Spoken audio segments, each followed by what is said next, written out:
So lastly is the scenarios.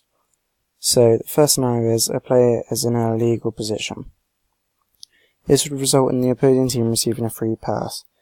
It is important this happens because if it didn't, and then the players could all run around anywhere, we know that there would be less balance in the game. The official would have to give this a free pass due to the fact that the player is infringing the rules of the game by going into an area that they aren't allowed in. The rule is that different players on the court have different areas in which they can go into, as I have already mentioned in the player positions. For example, a centre may go into the goal circle to defend, or at the other end to attack, which would be against the rules as they aren't allowed in the goal circles, meaning that the officials would have to give a free pass. Number 2. A player makes an illegal challenge. In a game, the opposition would receive a free pass. It is important that this is a rule because it helps to keep the players safe.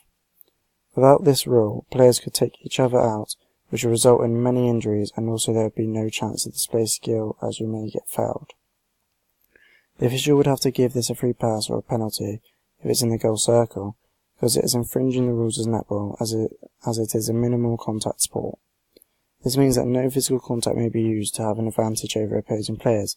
This includes shoving or shoulder barging, otherwise the official would have to give the free pass as it is against the rules. Lastly, the footwork rule. This would result in a free pass. It is important this is a rule because otherwise players could just travel the whole playing area with the ball in their hands.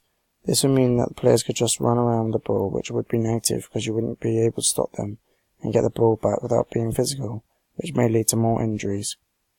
The official would have to give this as a free pass because the player is infringing the rules of play, as they have to abide by the footwork rule, where they have to pivot on their landing foot, and if they land on both feet at the same time, then they can choose their pivoting foot, but however they still have to pivot and they can't just walk or run or anything.